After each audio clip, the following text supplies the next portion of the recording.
Director గారికి ఇవ్వాలా, అలీ గారికి ఇవ్వాలని ఆలోచిస్తున్నా. ఇచ్చేయమంటారా? Okay, yes. అలీ గారు, గురువు గారు బాగున్నారా సార్? బాగున్నాను శిష్యురాలా. ఎస్ సార్, మన షో ఒకటి ఉంది సార్, టాక్ షో, ఎప్పటికీ ఫర్ ఎవర్ ట్రెండింగ్ షో. అవును, అలీతో సరదాగా అండ్ రీసెంట్గా సువర్ణతో సరదాగా. మీ టైటిల్ నేను కాపీ రైట్ చేసేసాను సార్. కాపీ రైట్స్ వాళ్ళు, ఈటీవీ వాళ్ళు, మంద కదా అది. మాకెప్పటికీ ఎన్ని జనరేషన్స్ వచ్చినా కూడా అలీతో సరదాగా ఇట్స్ లైక్ ట్రెండింగ్ షో. అలాంటి ఒక ట్రెండింగ్ హోస్ట్ ఇలాంటి ఒక సోల్ ట్రిప్కి ఇప్పుడు గెస్ట్గా వెళ్ళారు. హోస్ట్ కాస్త గెస్ట్ అయ్యింది, ఎలా అనిపించింది? ముందుగా అందరికీ నమస్కారం అండి. అలాగే శివరాత్రి శుభాకాంక్షలు మీ అందరికీ. అండ్ శివరాత్రి ముందు రోజు ఈ ఈవెంట్ చేయడం, విజయ్ డెఫినెట్గా మంచి సక్సెస్ సాధిస్తాడు. అండ్ అంతేకాకుండా ఇందాక చెప్పా, లక్కీ హ్యాండ్ ఒక రెబల్ స్టార్కి సతీమణిగా, ఇంకో రెబల్ స్టార్కి పెద్దమ్మగా, అంటే మా డార్లింగ్ ప్రభాస్కి. అండ్ ఎప్పుడు ఏ షూటింగ్కి వెళ్ళినా కూడా జనరల్గా లొకేషన్కి రాగానే పొద్దున్నే ఒక యాక్టర్కి ఒక డైరెక్టర్కి ఒక బాండింగ్ ఉంటుంది. అదేంట్రా అంటే సీన్ డిస్కస్ చేయడం.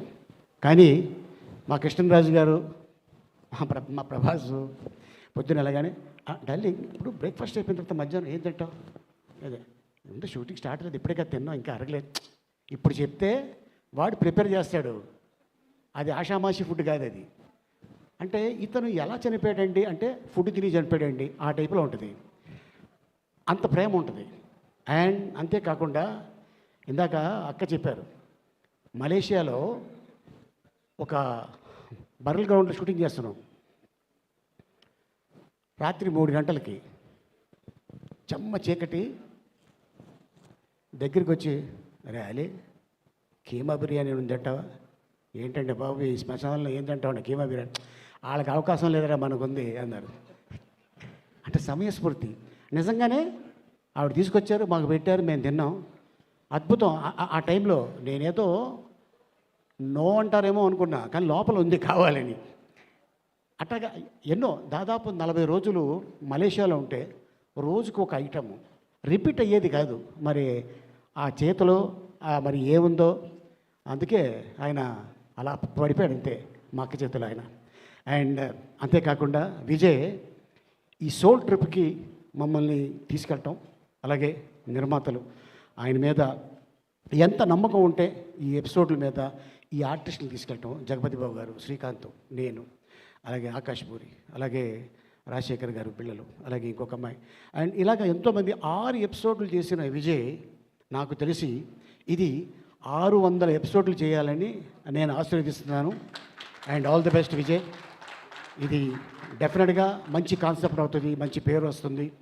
జనరల్గా ఎవరైనా వస్తే ఒక గెస్టు కూర్చొని 1-2 మాట్లాడుకోవటం, కానీ తను ముందుగా అక్కడ దొరికే ఫుడ్ ఏంటి, అక్కడ కల్చర్ ఏంటి, అదంతా చూసుకొని తిరిగి వచ్చి మాకు చెప్పాడు. ఒక్కొక్క ఆర్టిస్ట్కి ఒక్కొక్క చోట. ఇప్పుడు జగపతి బాబు గారు ఒక ఏరియా, శ్రీకాంత్ గోవా ఆ పక్కపక్కన విలేజ్లు, అలాగే నేను కూర్గ్ అని కర్ణాటకలో ఒక ప్లేస్లో తీసుకెళ్ళాడు, అలాగే ఆకాష్ పూరి కులు మనాలి, ఇలాగా రకరకాల ఏరియాల్లో వెళ్ళి తను రిక్కీ చేసి ఆ తర్వాత మమ్మల్ని అందరినీ తీసుకెళ్ళి, సార్ ఇక్కడ ఈ ఫుడ్ ఫేమస్ అంటే మీకు అదేసు, నేను ఆల్రెడీ వచ్చాను కాబట్టి చెప్తాను సార్, అందుకోసం మిమ్మల్ని ఇక్కడ తీసుకొచ్చా. అండ్ ఇంకోటి ఏంటంటే ఆ సోల్ ట్రిప్లో ఆ పైన ఒక డిజైన్ ఇచ్చారు, చూసారు వాళ్ళు, కొండలు అప్ అండ్ డౌన్ ఉన్నాయి. మన జీవితాల్లో కూడా ఒడిదుడుకులు ఉంటాయి, సక్సెస్ ఉంటుంది, ఫెయిల్యూర్ ఉంటుంది, కానీ మన హార్ట్ బీట్ కూడా ఇలాగే ఉంటుంది. ఇలాగ వెళ్ళిందంటే మనం లేవు. సో అట్టాగా ఆ సోల్ ట్రిప్పు తను డిజైన్ చేయటం. అండ్ ఇంతకాలం నిజంగానే ఇందాక శ్రీకాంత్ చెప్పినట్టు మేము వెళ్ళిన ఏరియా అయితే మాన్సూన్ అంటే అక్కడ చూడాలి, వర్షాలంటే అక్కడే చూడాలి. కొండపోత వర్షం దాదాపు 48 గంటలు మేము అక్కడ ఉంటే 46 గంటలు పడింది. నాతో పాటు మా ఆవిడ కూడా వస్తారంటే తీసుకెళ్ళా. ఒక విలేజ్లో పెద్ద చెరువు ఉంది, ఆ చెరువు పక్కన ఒక రూమ్ ఇచ్చాడు మాకు. దానిపైన రేకు షెడ్డు. వర్షం పడుతుంది, ఆ సౌండ్కి నిద్ర రావట్లా. ఇది ఇలాగే కంటిన్యూ పడితే పక్కన చెరువు ఉంది, పొద్దున్న లేచేసరికి మనం కూడా తేలుతుంటామా అని పడుకోలేదు మేము. మేము రాత్రి అంతా పడుకోలేదు సార్ ఈ సౌండ్కి. అదే వర్షం అండి బాబు, అది ఎవడో బిందుతో పోసినట్టే అంత సౌండ్ ఉండేది. మొత్తానికి ఎంజాయ్ చేసాం. అండ్ డెఫినెట్గా ఈ కాన్సెప్ట్ మీ అందరికీ బాగా నచ్చుతుంది.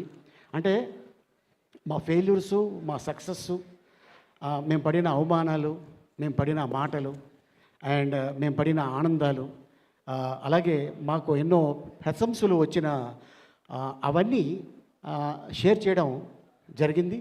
అండ్ అలాగే Vijay not only he's A writer cum director అనుకుంటున్నారేమో, తను హీరోగా 3 సినిమాలు యాక్ట్ చేశాడు.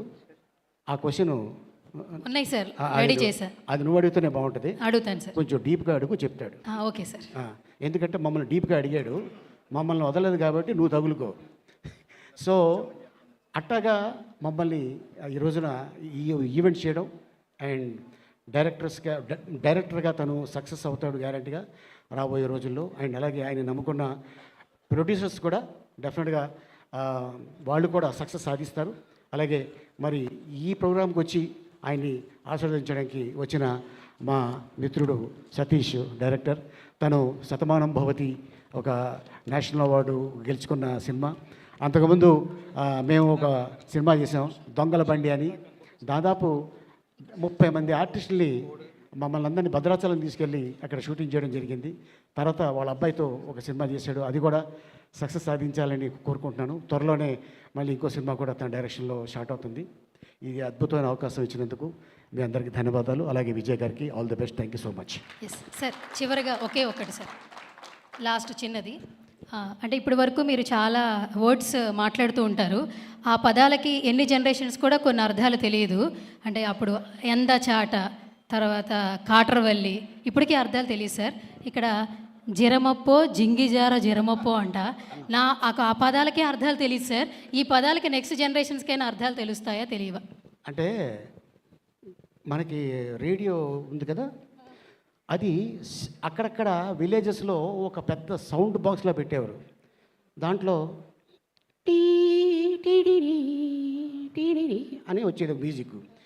అంటే రేడియో స్టార్ట్ అవుతుంది రోయ్ ఆకాశవాణి అని ఒక వార్తలు చెప్పేవాడు, 1, 2 పాటలు వేసేవాడు. ఇప్పుడు సిలోన్ నుంచి వార్తలు వింటారు. సిలోను ఎక్కడ? శ్రీలంక. అసలు ఎవరికి అర్థమవుతుంది? అర్థమయ్యేది కాదు సార్. మీరు అదే అడిగాడు విజయ్ గారు, సార్ మీరు వర్డ్స్ వాడతారు కదా, అదేంటది, దానికి ఏమైనా లిపి ఉందా అన్నాడు. దానికి లిపి ఉందో లేదో నాకు తెలియదు, కానీ నేను చెప్పే డైలాగులకి నో లిపి. సో అట్టాగా అది జనాల్లో వదిలేను, అది సక్సెస్ అయ్యింది. ఎక్కడికి వెళ్ళినా కూడా ఎంత పిల్లాడు కూడా చేటగాడు అంటాడు నన్ను చూసి. సో అట్టాగా ఒక పాట వచ్చేది, అదేంటంటే నాకు కూడా అర్థమయ్యేది కదా, కానీ సౌండింగ్ బాగుంది. కెరమప్పో జింగజారి కెరమప్ప, కెరమప్పో జింగజారి కెరమప్ప, అజ్జుల్లా గుజ్జుల్లా గుమ్మాలకిడి గుమ్మప్పో, గుమ్మప్పో గుమ్మప్పో అని వచ్చేది. గుమ్మప్ప అని అర్థమైంది, అజ్జుల్లా అని గుర్తయింది, ఏదో అబ్దుల్లా లాగా వినపడుతుంది. అట్లాగా ఆ పాట. That's it. Thank you so much Ali.